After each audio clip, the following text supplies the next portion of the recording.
Hello everyone, welcome to my channel study with Lavisha. मैं लवीशा, आप सभी की यूपीएससी मेंटर। और आज की अर्ली मेडिवल हिस्ट्री की क्लास में हम देखेंगे चालुक्यास एंड पल्लव्स को। ये चैप्टर आप एंशिएंट में भी काउंट कर सकते हो और अर्ली मेडिवल हिस्ट्री के अंदर भी काउंट कर सकते हो, बिकॉज हमने कल लास्ट क्लास के अंदर से अर्ली मेडिवल हिस्ट्री स्टार्ट कर दी, तो हम इस चैप्टर को भी अर्ली मेडिवल हिस्ट्री के अंदर ही काउंट करेंगे। काफी इंपॉर्टेंट चैप्टर है, इजी भी है और एग्जाम पर्सपेक्टिव से इम्पॉर्टेंट भी है। तो चलिए स्टार्ट करते हैं। पहले थोड़ी बैक स्टोरी देखते हैं और उसके बाद हम आगे की स्टोरी देखेंगे। अब हमने कल देखा कि नॉर्थ की स्टोरी क्या थी, आपका गुप्ता एम्पायर था। गुप्ता के बाद इंपॉर्टेंट एम्पायर आया आपका हर्षा का। उसके बाद तीन इंपॉर्टेंट एम्पायर और आए आपके प्रतिहारास, पालास और राष्ट्रकूटास। ये तो हो गई नॉर्थ की स्टोरी। अब राष्ट्रकूटास के बाद अरब इन्वेजन स्टार्ट हो गए थे और फाइनली फिर उसके बाद आपकी स्टेब्लिश हो गई थी दिल्ली सल्तनत। अब उसी टाइम पीरियड के अंदर साउथ के अंदर क्या हो रहा था? साउथ के अंदर हमने इंपॉर्टेंट किंगडम्स कहाँ से स्टार्ट किए थे? हमने सबसे पहले देखा चोलास, चेरास एंड पांड्यास के बारे में। उनके बाद जो हमने साउथ के अंदर इंपॉर्टेंट एम्पायर देखा वो था आपका सातवाहन एम्पायर। सातवाहन एम्पायर। अब उसके बाद जब गुप्ता एम्पायर खत्म हो गया तो नॉर्थ इंडिया के अंदर तो आपका हर्षा एम्पायर चल रहा है, लेकिन जिस टाइम पे नॉर्थ के अंदर हर्षा एम्पायर है उस टाइम पे साउथ के अंदर कौन थे? उसके अंदर टाइम पर आपके साउथ के अंदर थे चालुक्यास ऑफ बदामी, जो इंपॉर्टेंट एम्पायर थे, एंड आपके पल्लव्स ऑफ कांच। ये दोनों जिस टाइम पीरियड के अंदर हर्षवर्धन का रूल नॉर्थ में चल रहा था उस टाइम पीरियड के अंदर साउथ के अंदर सबसे इंपॉर्टेंट रूलर्स कौन कौन से थे? Chalukyas of Badami and Pallavas of Kanchi. ये दोनों ही empire art and culture, architecture in perspective से बहुत ज्यादा इंपॉर्टेंट हैं हमारे लिए। अब हमने जब हर्षा के रूल को देखा, जब भी हमने देखा था कि हर्षवर्धन का क्लैश किसके साथ हुआ था? चालुक्यास के साथ हुआ था, पुलकेशिन के साथ हुआ था, जिसकी वजह से हर्षवर्धन ने साउथ की तरफ मूव करने का जो उनका आइडिया था उसको ड्रॉप कर दिया था और वो नॉर्थ तक ही अपने रूल को उन्होंने रखा। तो आज हम उन्हीं चालुक्यास के बारे में और पल्लव्स ऑफ कांची के बारे में एक डिटेल स्टडी करेंगे। और फिर क्या हुआ था, एक लास्ट चीज और सुन लो कि जो चालुक्यास और पल्लव्स का रूल कब खत्म हुआ था? इनका रूल्स राष्ट्रकूटास से पहले खत्म हो गया था। चालुक्यास का रूल खत्म हुआ जब राष्ट्रकूटास ने इनको हरा दिया और फिर कुछ टाइम पीरियड के बाद राष्ट्रकूटास का खुद का रूल भी खत्म हो गया था, बिकॉज अरब इन्वेजन बहुत पीक पर इंडिया के अंदर स्टार्ट हो गए थे। और वहीं पल्लव्स ऑफ कांची का रूल कब खत्म हुआ गया था? जब चोला एम्पायर स्टेब्लिश हुआ। अब इस क्लास के बाद अर्ली मेडिवल हिस्ट्री के अंदर हमारा एक ही इंपॉर्टेंट एम्पायर बचेगा, डेट इज चोला एम्पायर, जो पल्लव्स ऑफ कांची की जगह पर रिप्लेस किया। बट चोला एम्पायर ने काफी बड़े एरिया को फिर साउथ की साइड ही कवर किया उस टाइम पीरियड के अंदर। और एक इम्पॉर्टेंट चीज ये है कि देखो किंगडम्स बहुत सारे एस्टेब्लिश होते हैं पूरे इंडिया के अंदर, छोटे छोटे आपको बहुत किंगडम मिल जाएंगे। आपको गंगा किंगडम मिल जाएगा, आपको कदम बाज किंगडम मिल जाएगा, ऐसे करके आपको बहुत किंगडम मिलेंगे। लेकिन हम एग्जाम पॉइंट ऑफ व्यू से या फिर हम नॉर्मली भी हिस्ट्री को स्टडी करते हैं, हम किन किंगडम को रीड करते हैं? जिनकी कोई बहुत स्ट्रॉन्ग अचीवमेंट हो आज के टाइम पीरियड के अंदर भी। अब आप देखेंगे उस टाइम पीरियड के अंदर जो कुछ इंपॉर्टेंट किंगडम्स रहे उनका आर्ट और आर्किटेक्चर आज तक इंडिया के अंदर है। उनके बनाए हुए टेम्पल्स आज भी हम देखने जाते हैं, आज भी हम उन टेम्पल के अंदर की मिस्ट्री को सॉल्व करने में लगे हुए हैं जो उस टाइम के रूलर्स ने अपने आर्किटेक्चर के अंदर यूज की थी। तो उन्हीं एम्पायर को हिस्ट्री रिकॉर्ड करती है, उन्हीं एम्पायर्स के बारे में हिस्ट्री के अंदर लिखा जाता है जिनके पास कोई अचीवमेंट हो, चाहे वो अचीवमेंट उनकी किसी भी फील्ड से रिलेटेड क्यों ना हो। Let start with Chalukyas of Badami. Emergence of the Chalukyas of Badami. अब एक चीज और ध्यान रखना है कि इन दोनों ही एम्पायर से रिलेटेड कुछ इंपॉर्टेंट इंस्क्रिप्शंस हैं जिनके बारे में हमें याद रखना है कि ये कौन सी इंस्क्रिप्शन के अंदर क्या लिखा हुआ है। सबसे इंपॉर्टेंट है आपकी अहोल इंस्क्रिप्शन। इसके अंदर क्या लिखा हुआ है वो भी हमें पता होना चाहिए। काफी बार एग्जाम में आपसे direct inscriptions match the following के अंदर पूछी जाती है। Copper plate records. It is deduced that the Chalukya's dynasty started with the vessel of the Kadamba kings. He probably declared himself an independent king when the Kadamba dynasty weakened. His successor was Rana Raga Jaisimha I. जब Kadamba dynasty week होना start हुई, जब चालुक्याज ने क्या किया, अपने rule को establish किया। और ये सारी बातें कब की हैं साउथ के अंदर, जब आपकी सातवाहन डायनेस्टी कंप्लीटली खत्म वहां से हो चुकी थी, उसके बाद की चीजें। जिस टाइम पर नॉर्थ के अंदर हर्षवर्धन का रूल चल रहा था और उससे भी पहले गुप्ताज के एंड होने के और हर्षवर्धन के रूल के टाइम पीरियड पे साउथ के अंदर ये चीजें चल रही थी। The real architect of the empire was Pulkeshin I. He built a fort of Badami and ruled from there. उनके बेटे का नाम क्या था? कीर्तिवर्मन वन, जिन्होंने पुलकेशिन वन के बाद राज्य को संभाला, थ्रोन को संभाला और किंगडम को और ज्यादा एक्सपेंड किया। और उन्होंने किनको हराया? मौर्याज ऑफ कोंकण, नलाज एंड कदम्बाज, इन सबको भी हराया। राइज कैसे हुआ? The Badami Chalukyas rapidly rose to prominence during the reign of Pulakeshin second. Pulakeshin second जो कीर्तिवर्मन के बाद आए, उनके टाइम पीरियड के अंदर चालुक्याज ऑफ बदामी का एम्पायर सबसे ज्यादा एक्सपेंड पर आया। Expansion. Pulkeshin II consolidated his authority in Maharashtra and conquered large parts of Deccan. He defeated Harshvardhana and acquired the title of Dakshin Patheshwara, Lord of the South. ये काफी important चीज है। ये हमने हर्षवर्धन के लेक्चर के अंदर भी देखी थी और यहाँ भी हम देख रहे हैं कि उन्होंने हर्षवर्धन को हराया और उसकी वजह से उनको टाइटल क्या मिला? दक्षिण पथेश्वर का टाइटल उनको मिला। फिर पॉलिटिकल स्ट्रगल क्या था? पॉलिटिकल स्ट्रगल, अब हम आज कौन से दो एम्पायर को देख रहे हैं? चालुक्यास एंड पल्लव्स को। कल हमने कौन से तीन एम्पायर को के बारे में देखा था? प्रतिहारास, पालास एंड राष्ट्रकूटास। उन तीनों के बीच में स्ट्रगल चलता रहता था, आपस में लड़ते रहते थे। वो सेम सिचुएशन चालुक्यास और पल्लव्स के साथ थी कि इनका भी आपस में क्लैश चलता रहता था, कभी कोई विन करता था, कभी कोई विन करता था, और ऐसे करके नियर अबाउट 100 ईयर्स तक इनके बीच में वो स्ट्रगल चलता ही रहा। Political struggle. Pulkeshin II was defeated by Pala king Narasimhavarman. It marked the beginning of a long-drawn political struggle between the Pallavas and Chalukyas that continued with ups and downs for 100 years. तो जब Pulakeshin II को नरसिम्हावर्मन ने हराया, उसके बाद ये चीज start हुई और अगले लगभग 100 सालों तक ये पॉलिटिकल स्ट्रगल दोनों एम्पायर के बीच में चलता रहा। चालुक्यास ऑफ बदामी, पहले देखते हैं इंपॉर्टेंट रूलर्स, उसके बाद उनकी इकोनॉमी, आर्ट, आर्किटेक्चर, लिटरेचर, सारी चीजों के बारे में हम डिटेल में देखेंगे। क्या पीरियड था? 543 AD टू 755 AD तक आपका चालुक्य एम्पायर रहा। कैपिटल क्या थी? बदामी, जिसको पतापी भी बोला जाता है। They set up their kingdom in western Deccan with the capital at Vatapi, modern Badami in Karnataka. Modern में कहाँ का एरिया है? ये आपके कर्नाटका वाला region. They were involved in a political struggle with Pallavas that continued with up and down for over years. पहले Pulakeshin I established city of Vatapi, जिन्होंने बतापी को establish किया। पहले सॉर्वेन रूलर बने चालुक्य डायनेस्टी के। इनको बहुत सारे टाइटल भी मिले, सिर्फ याद करने की जरूरत नहीं, एक बार नजरों में से निकाल लेना। रिलीजन का हमें ये पता चलता है कि ये बहुत ज्यादा अश्वमेधा सेक्रीफाइसेस के अंदर बिलीव करते थे, इसलिए हम मान सकते हैं कि ये वैदिक रिलीजन को फॉलो करते थे। बिकॉज हमने जब वैदिक पीरियड के बारे में देखा था, जब हमने भी देखा था कि यस, अश्वमेधा यज्ञ, राजसूय यज्ञ, ये सब क्या होते हैं, ये हमने ब्रीफली वहां पर डिस्कस किए थे। Inscription, Badami rock inscriptions and Aminabhavi stone tablet inscription talks about Pulakeshin I। अब ये दो इंस्क्रिप्शन है, इनके नाम हमें पता होना चाहिए कि दोनों ही इंस्क्रिप्शन किसके बारे में बात करते हैं? पुलकेशिन I के बारे में। And Pulakeshin I was followed by his son Kirtivarman. अब पुलकेशिन I के बाद राजा कौन बने? कीर्तिवर्मन I। इनका रूल रहा, ये रूल याद करने की जरूरत नहीं कितने टाइम पीरियड तक रहा, बिकॉज हमारी मेमोरी की भी एक लिमिट है, हम इतना याद नहीं रख सकते। A whole inscription.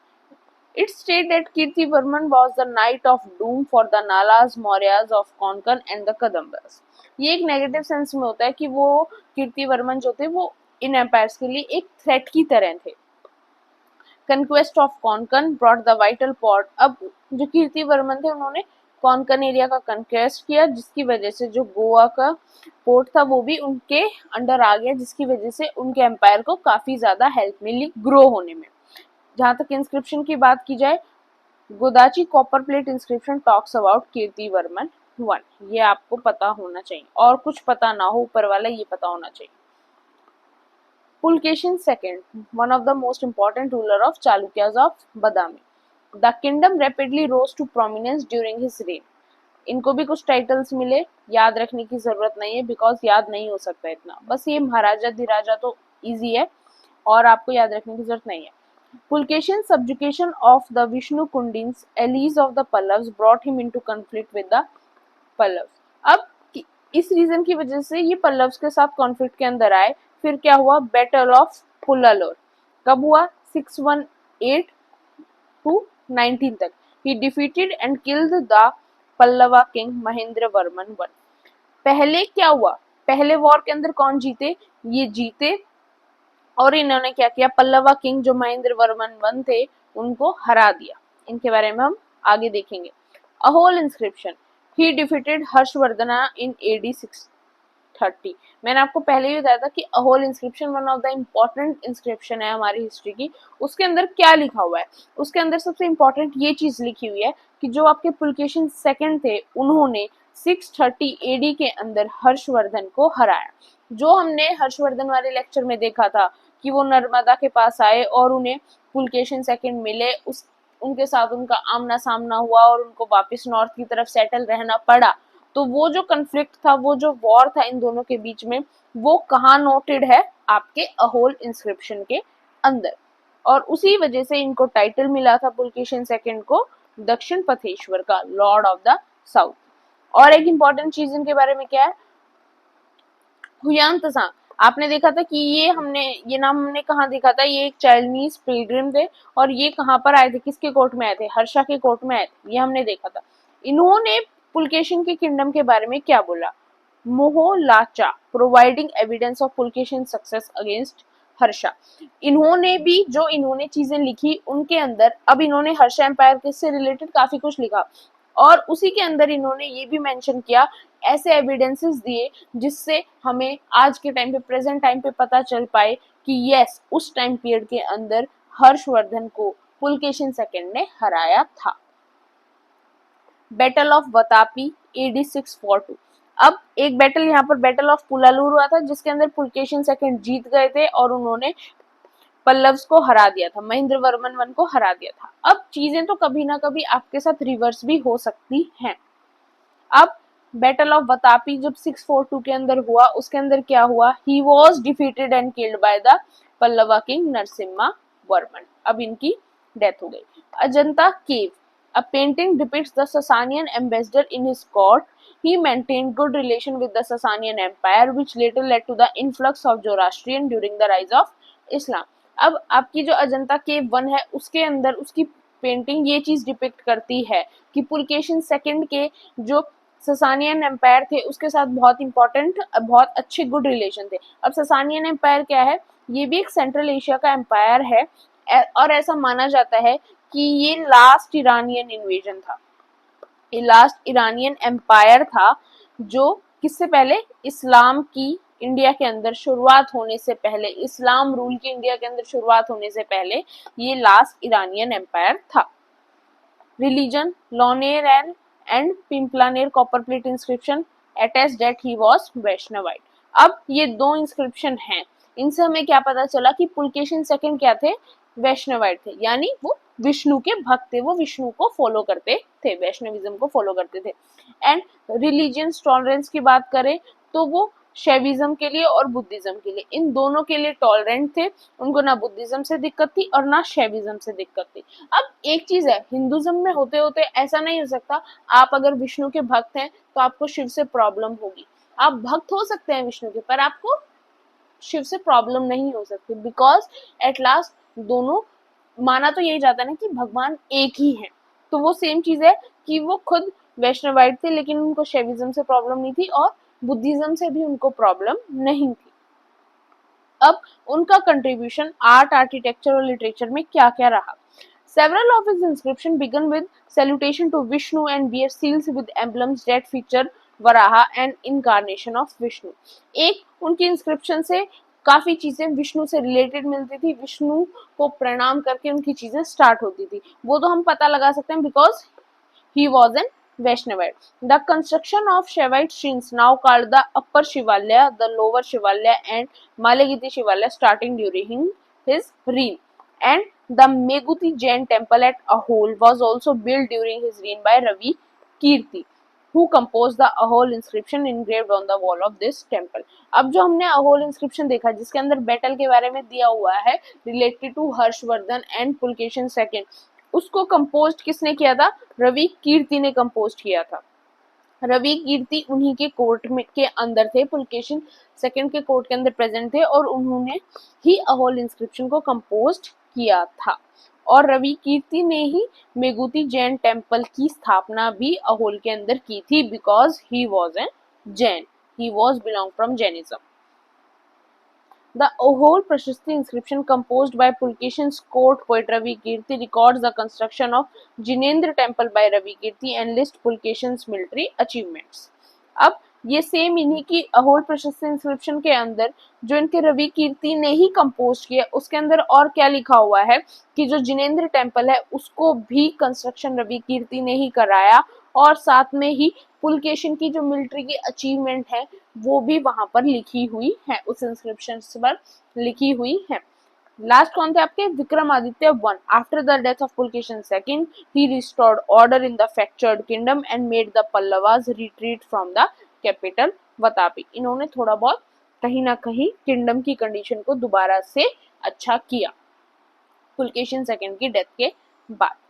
अब देखते हैं चालुक्यास का art and architecture, temple architecture. ये कौन से आर्ट को प्रमोट किया इन्होंने और कौन सा आर्ट स्टार्ट किया? That is viscera style. Viscera style क्या था? मिक्सचर ऑफ नागर एंड द्रविड़ स्टाइल का मिक्सचर था। अब वही विसारा स्टाइल किसने पॉपुलर करा? चालुक्यास ने। वहीं आपका द्रविड़ स्टाइल किसने पॉपुलर किया? पल्लव्स ने, जिनको अभी हम चालुक्यास के बाद पढ़ेंगे। और नागर स्टाइल अलग है। इन सभी स्टाइल्स के बारे में हम ब्रीफली अलग से एक क्लास के अंदर देखेंगे जो हमारी आर्ट एंड आर्किटेक्चर की क्लास होगी बिकॉज वो भी इम्पोर्टेंट है, वो हमारे आर्ट एंड कल्चर का पार्ट है। And this style originated and flourished at Aihole. कहाँ कहाँ पे वह सारा स्टाइल को फ्लरिश किया गया? अहोल के अंदर, बदामी एंड पतादाकर। इंपॉर्टेंट साइट्स भी ये तीनों ही रही। केव टेम्पल्स कहाँ मिले? अजंता, एलोरा एंड नासिक के अंदर।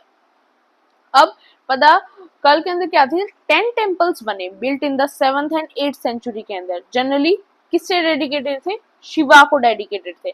And the most celebrated of which, उनके अंदर से भी दो इंपॉर्टेंट टेम्पल थे। कौन कौन से आपके? पापानाथा टेम्पल एंड आपका विरूपाक्षा टेम्पल। ये दोनों टेम्पल की कंस्ट्रक्शन भी उसी टाइम पीरियड के अंदर हुई थी, चालुक्यास के टाइम के अंदर। और ये दोनों काफी इंपॉर्टेंट टेम्पल्स माने जाते हैं इनके स्टाइल को लेकर, इनकी हिस्ट्री को लेकर, और काफी बार इनके बारे में पूछा जाता है। Style fusion of two major Indian architectural style, one from north India Rekha Nagara Prasada जो आपका नागर स्टाइल हो गया, and one from south Dravida style. अब द्रविड़ा तो पल्लव्स ने फेमस किया था, उन्होंने स्टार्ट की थी और पल्लव्स तो कर ही रहे थे साउथ को रूल, और वहीं आपका जो नागर सिस्टम था वो नॉर्थ इंडिया के अंदर डेवलप हुआ था। इन दोनों के फ्यूजन से इन्होंने नया स्टाइल बनाया, दैट इज वेसारा स्टाइल। या 10 टेम्पल्स के नाम है, इफ यू वांट तो एक बार पोस्ट करके इन सभी को देख लेना। बाकी सभी का नाम याद रखने का जरूरत नहीं है, बट आपको ये दोनों पता होने चाहिए। पेंटिंग्स की जहां तक बात करें, paintings are found in a cave temple dedicated to Vishnu in Badami. Chalukyas adopted the Vakatakas style in painting. उन्होंने वेकेटक्स के स्टाइल को कॉपी किया।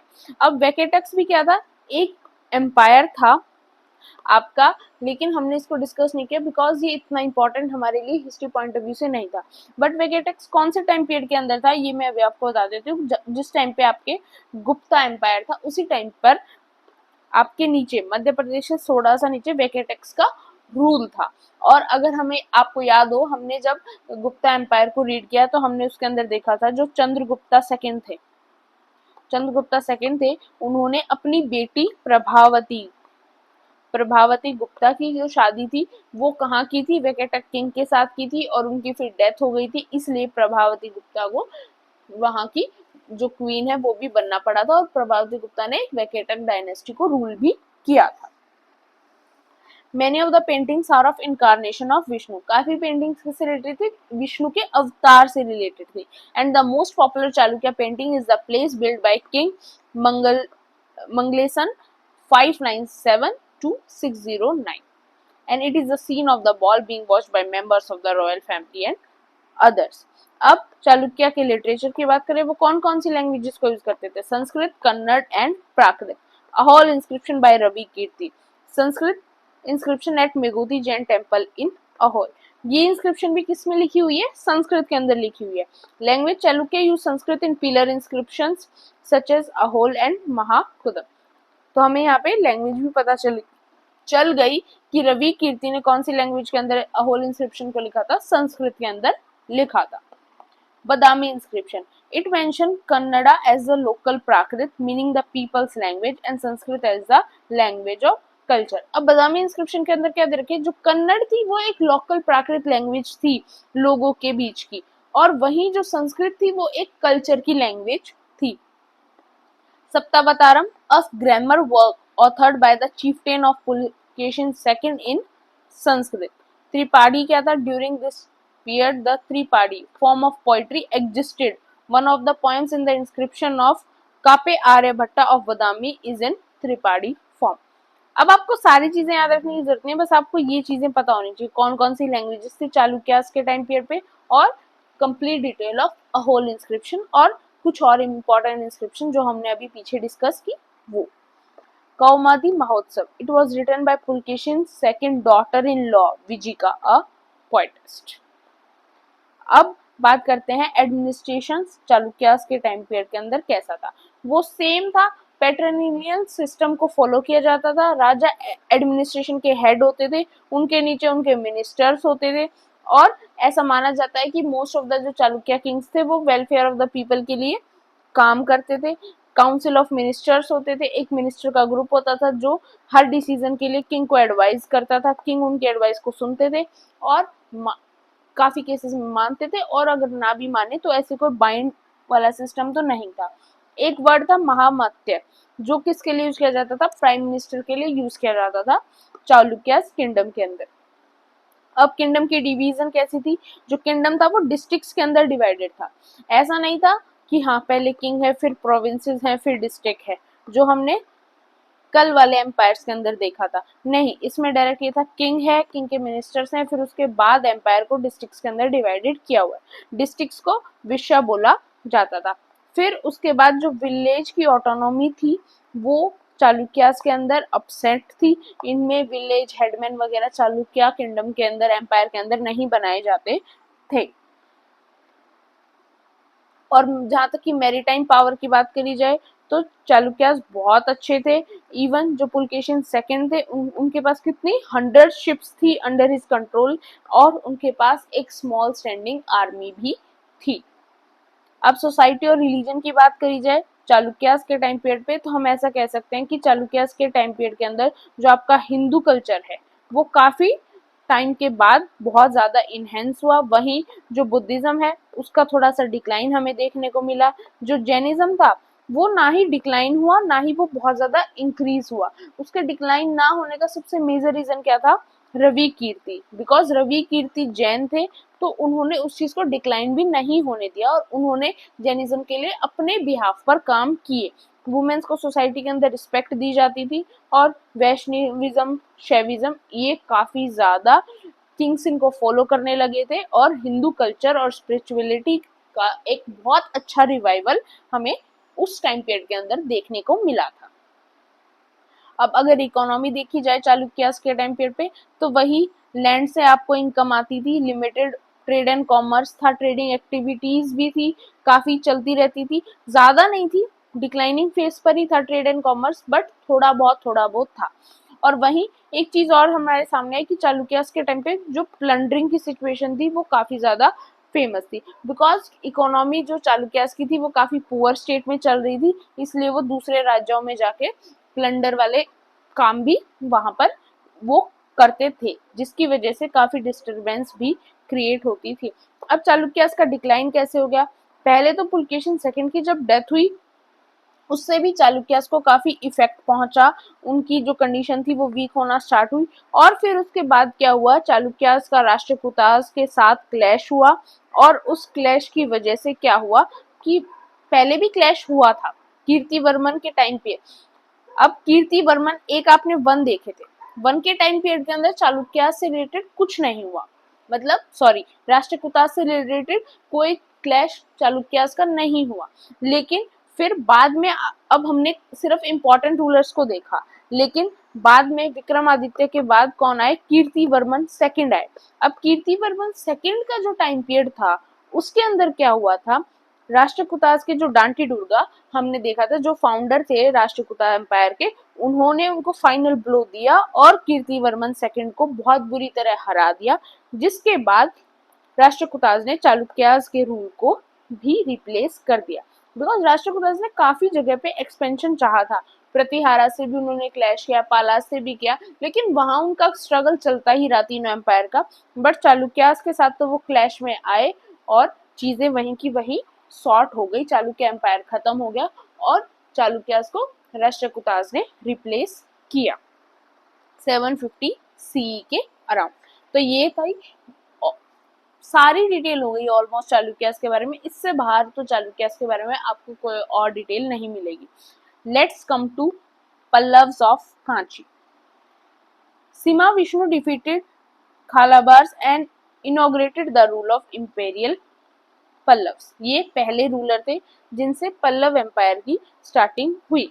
अब पल्लव्स कब पावर में सबसे ज्यादा पहुंचे, जब रूल आया महेंद्र वर्मन और नरसिम्हा वर्मन वन का। उस टाइम पीरियड के अंदर पल्लव्स का जो रूल था वो एक पीक पर था, उनका एम्पायर पीक पर चल रहा था। Throughout their reign, they were in constant conflict with the Chalukyas of Vatapi in the north and Tamil kingdoms of Cholas and Pandyas in the south. अब जिस टाइम पीरियड के अंदर इनका रूल था, इनका क्लैश चालुक्यास के साथ चल रहा था, साथ में तमिल किंगडम्स जो चोलास एंड पांड्यास थे उनके साथ भी इनका चल रहा था, और लास्ट में इनका एंड भी ऐसे ही हुआ था। अब चालुक्यास तो खत्म हो गए थे, तो चालुक्यास तो इनको एंड कर नहीं सकते थे, और पांड्यास जो साउथ के थे वो भी धीरे धीरे उनका भी एंड आ गया था। तो इनको रिप्लेस बाद में किसने किया था, चोला एम्पायर ने ही इनको रिप्लेस किया था।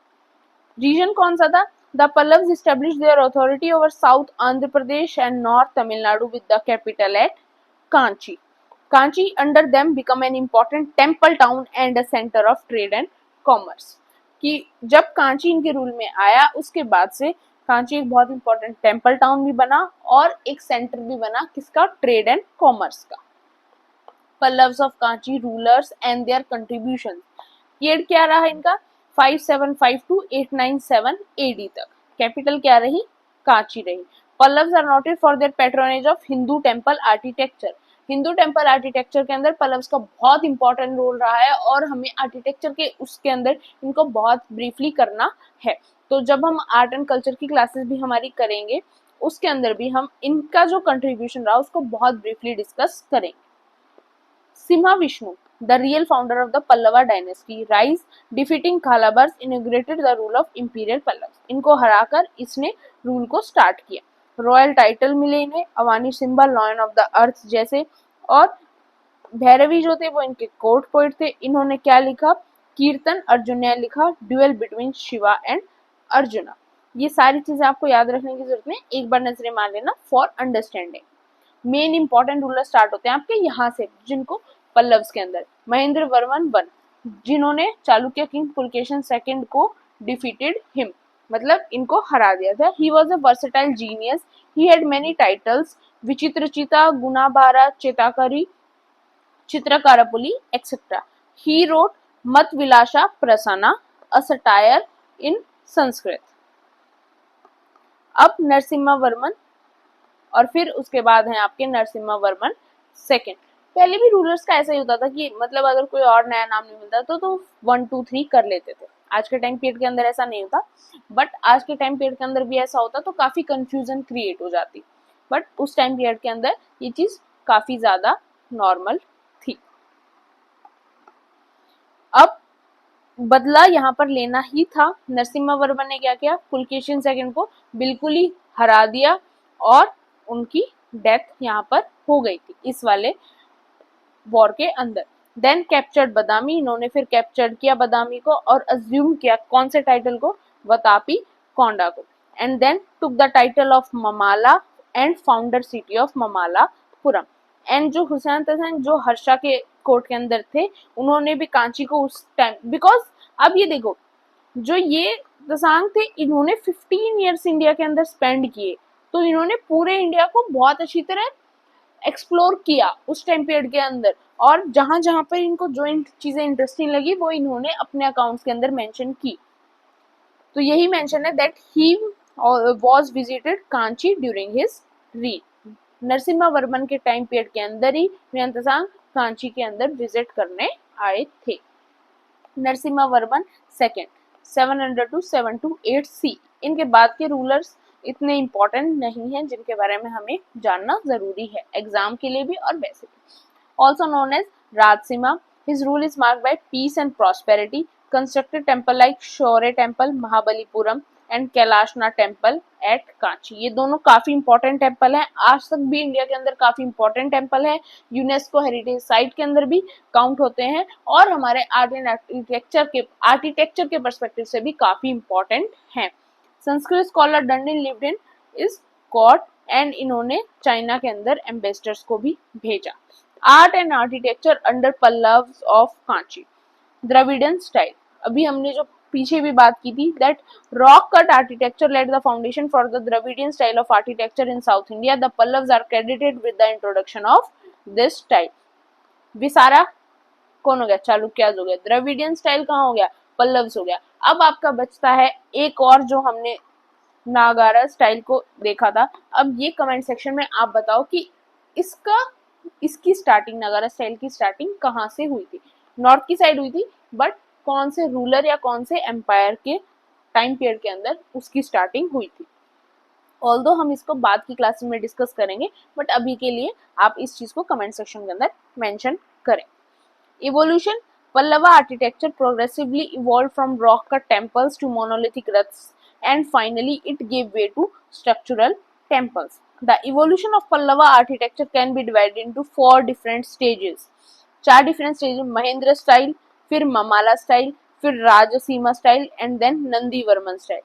इन 4 स्टाइल्स के अंदर हम पल्लवा आर्किटेक्चर को डिवाइड करते हैं। इन चारों के बारे में ब्रीफ में जाना हमारे लिए इम्पोर्टेंट नहीं है, बिकॉज वो बहुत ज्यादा डीप हो जाएगा।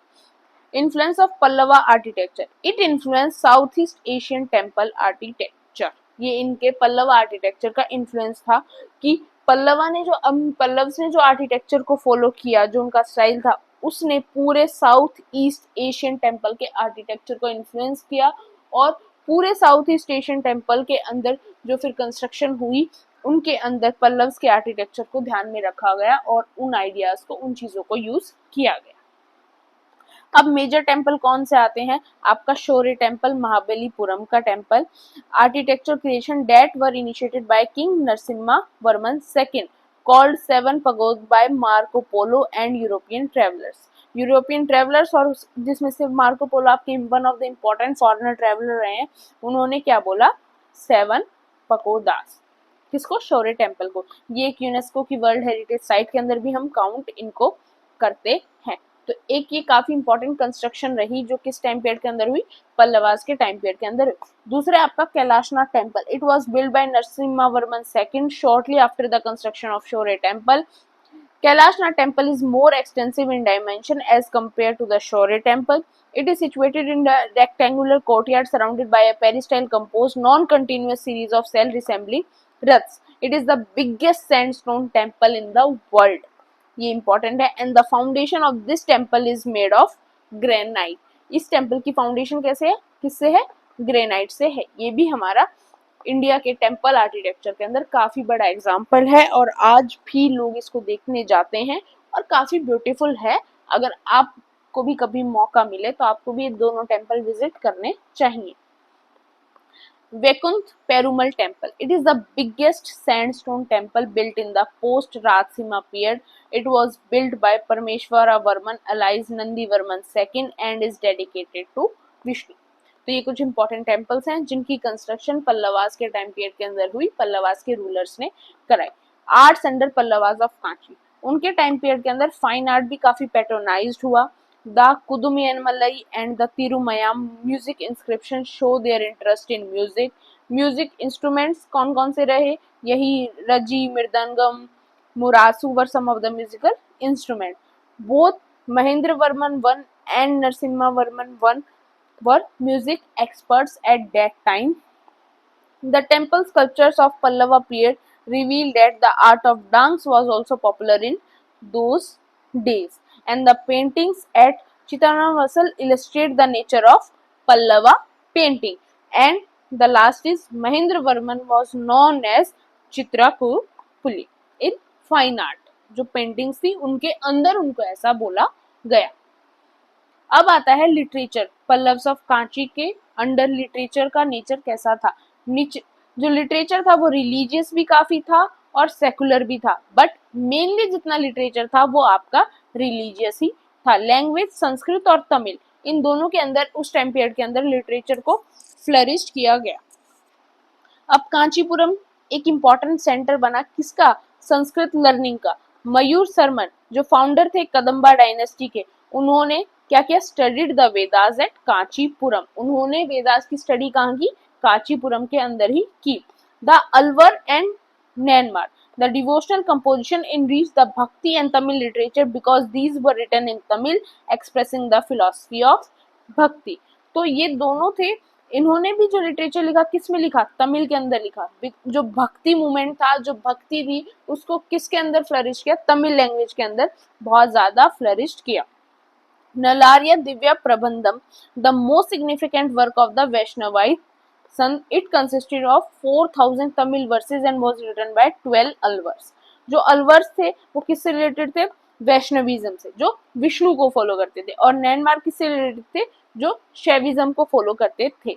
इसीलिए इतनी वर्सेस लिखे गए। किन्होंने लिखा, 12 अलवर्स ने मिलकर उन चीजों को लिखा। और इसको बाद में क्या बोला गया, इसको द्रविड़ा वेदा भी बोला गया और आपका फिफ्थ वेदा भी बोला गया, बिकॉज 4 तो हमने ऋग्वेदा और पोस्ट ऋग्वेदिक एज के अंदर देख लिए थे। इसको भी फिफ्थ वेदा भी बोला गया। Tirumurai, it was regarded as the major Shaivite canonical text. अब ये था किससे, तिरुमुरई शैविज्म से रिलेटेड था। इसमें कितनी थी, 12 बुक्स थी। The first 7 are called Tevaram, written by 3 important Nayanmar saints. नाम क्या है उनका, सुंदरार, सबंदार एंड अपार। ये तीनों काफी इंपॉर्टेंट नैनमार सन्स थे। काफी बार इन तीनों का नाम पूछा भी जाता है। इस चीज को हम काफी ब्रीफ में भी देखेंगे जब हम भक्ति के बारे में डिस्कस करेंगे। नेक्स्ट, सोसाइटी एंड रिलीजन कैसा था पल्लव्स के टाइम पीरियड के अंदर, कि देखो पल्लव किंगडम के अंदर बुद्धिज्म और जैनिज्म दोनों एक्टिव थे। मोस्ट ऑफ द जो पल्लव किंग थे वो किसके फॉलोअर थे, वैष्णविज्म और शिव, क्या तो विष्णु के, क्या शिवा के followers of Veda. The Pallava king assumed not only the title of Dharma Maharaja and performed Vedic sacrifices, thus Buddhism and Jainism lost royal patronage and mass support। अब जो पल्लवास किंग थे कि मैक्सिमम जितने पल्लवास रूलर थे उनका क्या था कि वो वैष्णविज्म और शैविज्म को फॉलो करते थे, वो वेदास को फॉलो करते थे, वो काफी ज्यादा वैदिक सैक्रिफाइसेस में बिलीव करते थे। इसकी वजह से क्या हुआ था कि पल्लवास के टाइम पीरियड के अंदर साउथ का जो एरिया पल्लवास के अंडर था उसके अंदर बुद्धिज्म और जैनिज्म दोनों ने ही अपनी रॉयल पैट्रोनेज को खो दिया था और एक मास सपोर्ट को भी उन्होंने खो दिया था। अब सेम बुद्धिज्म ने तो चालुक्यास के टाइम पीरियड के अंदर भी खो दिया था। जैनिज्म वहां थोड़ा बहुत इसलिए बना रहा बिकॉज जो रवि कीर्ति थे वो किससे बिलोंग करते थे, वो जैन देव बिलोंग करते थे। भक्ति movement from the 7th century onwards, the Nainars and the Alvars contributed to the growth of Shaivism and Vaishnavism. This is known as भक्ति मूवमेंट, जिसको हम अलग से एक चैप्टर की तरह पूरा डिस्कस करेंगे। Adi Shankaracharya, the Vedic tradition was further reinforced by a movement started by Adi Shankaracharya. He advocated the Advaita philosophy. ये चीज भी हम अलग से भी डिस्कस करेंगे, पर आपको पता होना चाहिए ये चीज भी किसके टाइम पीरियड के अंदर थी, पल्लवास ऑफ कांची के टाइम पीरियड के अंदर। इकोनॉमी वो सेम ही है, इकोनॉमी तो वही एग्रीकल्चर, वही लैंड ग्रांट्स। एक इंपॉर्टेंट चीज जो हमें देखनी है वो है एरीपति। अगर कोई हमसे पूछ ले तो एरीपति मतलब tank lands, These were the lands donated by individuals, the revenue from which was set apart for the maintenance of village tank. ये किसके मेंटेनेंस के होता? विलेज टैंक के मेंटेनेंस के लिए ये आपका होता था। तो आपको बस इसका मतलब पता होना चाहिए, बाकी सब वही सेम है। Land grants, agriculture, normally taxes होते थे और मर्चेंट्स होते थे। और मर्चेंट्स की क्या करते थे? मर्चेंट्स भी अपनी खुद की ऑर्गेनाइजेशन बनाते थे जिसको मानी ग्रामम कहते थे। और एग्रीकल्चर के बारे में सेम चीजें हैं कि काफी फर्टाइल थी, वो तो हमें पता ही है कि वो वाला जो तमिलनाडु वाला एरिया है और ऊपर वो काफी फर्टाइल है। बट जो आपके हुसैन तसांग थे वो भी कांची आए थे, तो उन्होंने भी इस चीज के बारे में अपनी टेस्टिमनी के अंदर मेंशन किया कि यस, वहाँ की सॉइल काफी फर्टाइल थी और जो लेबरर्स थे उनके साथ भी काफी काइंड बिहेवियर किया जाता था और उनको भी अच्छी तरह पे किया जाता था। अब पल्लवास का डिक्लाइन कैसे हुआ?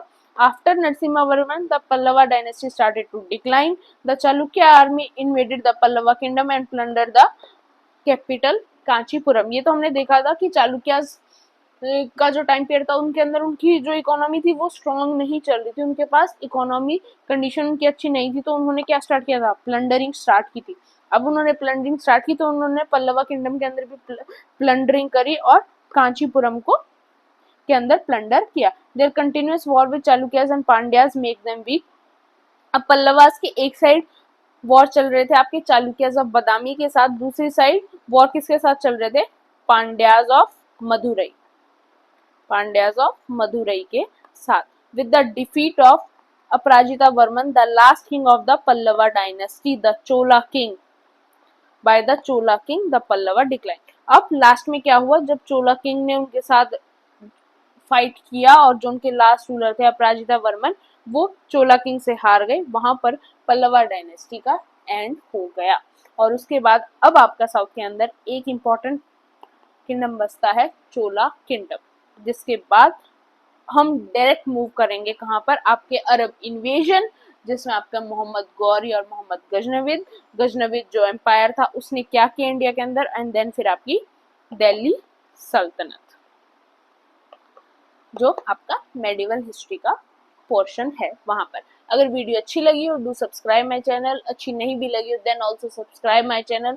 जो प्रॉब्लम हो do mention in the comment section. PDF चाहिए, पीडीएफ टेलीग्राम चैनल के ऊपर मिल जाएगी, लिंक डिस्क्रिप्शन बॉक्स के अंदर है। कोई और भी डाउट हो do mention in the comment section. Like and share the video and do subscribe my video. Thanks for